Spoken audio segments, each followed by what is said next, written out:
शेतकरी बांधवांनो, हा जो काही प्लॉट आहे तो आता हा रांजणी मधला प्लॉट आहे। शेतकरी महोदय सोबत आहेत। साहेब आपलं नाव काय म्हटलं? ओके, पटेल साहेब आहेत इथं। तुमचं हे जे शेत आहे ना, हे गावाच्या एकदम नजीक आहे, बरोबर आहे, जवळ आहे की नाही? तर कशी परिस्थिती, तुमचं हे जे शेत आहे एकदम काळी जमीन आहे का पांढरी जमीन आहे? पांढरी जमीन, प्युअर पांढरी जमीन आहे ना? तर आता इथं ह्या पांढऱ्या एवढ्या ह्या टाळक्यामध्ये किंवा जिथं जिथं पांढरी जमीन आहे तिथं काय परिस्थिती तुमच्या ऊसाची? पांढरं पडायला थोडं, पांढरं पडायले म्हणजे पिवळसर पडायले, पिवळसर पडायले, पिवळसर पांढरं पडायले, बरोबर आहे?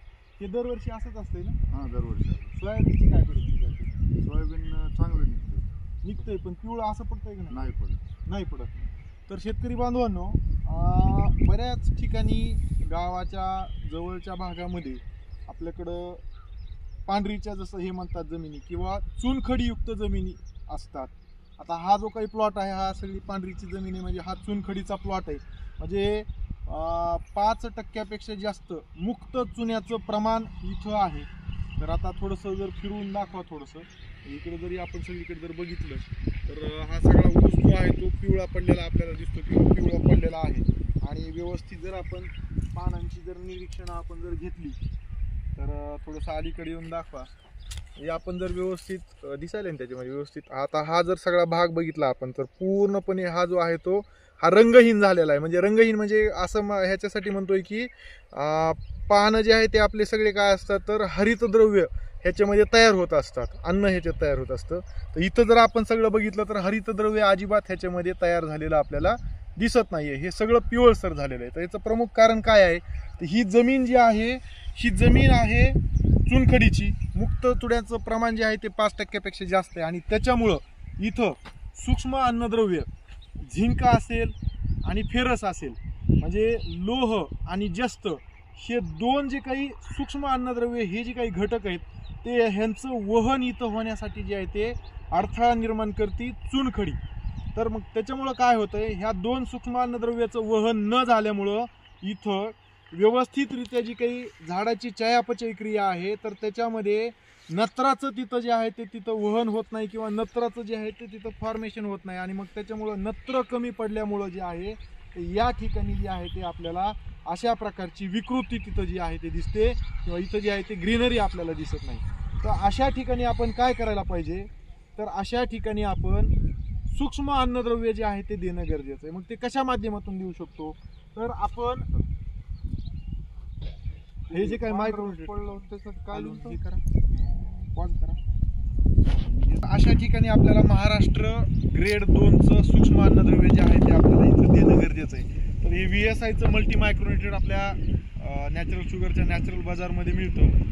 बाहेरही आता ज्यांना इकडं येऊ शकत नाही शेतकरी तर त्यांनी महाराष्ट्र ग्रेड 2चं कुठल्याही कंपनीचं जे आहे ते सूक्ष्म अन्नद्रव्य जे आहे ते इथं घेणं गरजेचं आहे। आणि ऊस पिकासाठी फवारणी करत असताना किमान 2 ते 5 मिली प्रति 1 लिटर पाणी या प्रमाणे जे आहे ते आपण जर ह्याची फवारणी जर केली तर निश्चित इथं जे आहे ते ह्या ऊस पिकाला जस्त आणि तुमचं लोह ह्या दोन गोष्टी भेटल्यामुळे जे आहे ते ह्याची ग्रीनरी जी आहे ती परत तिथं व्यवस्थित तिथं नत्राचं वहन होईल।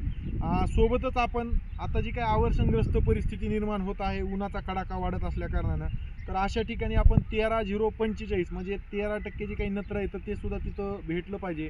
या अनुषंगानं 13-0-45 हे विद्रव्य खत जे आहे ते 5 ग्रॅम प्रति 1 लिटर पाणी याप्रमाणे आपण फवारणी करू शकतो आणि त्याचं जे आहे ते व्यवस्थापन आपण करू शकतो। समजा तुम्हाला 13-0-45 जर भेटलं नाही तर हे आता हे मल्टी मॅक्रोन्युट्रिएंट जे आहे ते VSIनं उपलब्ध करून दिलेलं आहे, आपल्या नॅचरल बाजारमध्ये सुद्धा उपलब्ध आहे। 5 लिटरचं कॅन आपण हे घेऊ शकता। तर ह्याचं सुद्धा आपण 5 मिली प्रति 1 लिटर पाणी याप्रमाणे जरी आपण फवारणी केली तर ह्याचं ग्रेड ह्याचा जो आहे तो 8-8-8 असा ग्रेड आहे। म्हणजे ह्याच्यामध्ये NPK ह्या तिन्ही गोष्टी आहेत आणि हे फक्त आपल्याला फवारणीतूनच द्यायचं आहे, हे आपल्याला ठिबक वाटं सोडायचं नाही आहे। हे सुद्धा जरी आपण घेतलं तरी सुद्धा हा जो काही शेतामध्ये येत असलेला हा जो काही पिवळसरपणा आहे चुनखडीच्या शेतामधला तो आपण नष्ट जे आहे ते इथं करू शकतो। अशा पद्धतीने ह्या चुनखडीच्या शेतामधलं आपण अन्नद्रव्य जे आहे ते व्यवस्थापन करू शकतो। दुसरा विषय, जसं ह्यांनी वापरलं तसं आपण महाराष्ट्र ग्रेड 1चं एक खत सुद्धा भेटतं मार्केटमध्ये, तर त्याचा सुद्धा आपण म्हणजे जे काही खत आपण टाकणार आहे त्याच्यामधून ते सुद्धा 10 किलोची बॅग जर आपण पेरली तरी सुद्धा हा पिवळसरपणा जातो.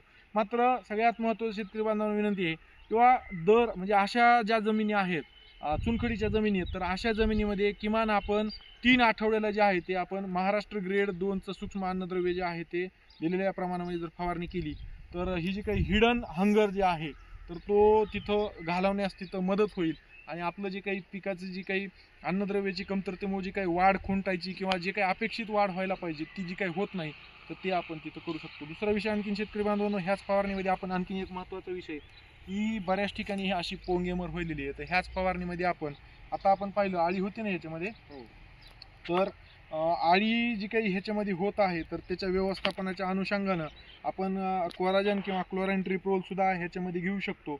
एक 15 लिटरच्या पंपाला 8 मिलीचं जर आपण हे घेतलं तर निश्चित हे सुद्धा पोंगेमर करणारी लवकर येणारी जी काही खोडकिडीची आळी आहे तर तिचं सुद्धा व्यवस्थापन जे आहे ते ह्याच्यामध्ये होऊन जाईल.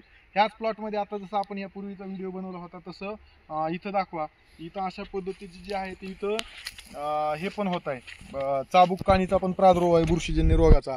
तर अशा ठिकाणी आपण आमिस्टार टॉप किंवा डायफेकोनाझोल घटक असलेलं कुठल्याही कंपनीचं बुरशीनाशक आपण 1 मिली प्रति 1 लिटर पाणी याप्रमाणे फवारणी करून जे आहे ते ह्याचं सुद्धा व्यवस्थापन ह्या फवारणीच्या माध्यमातून करू शकतो. ओके.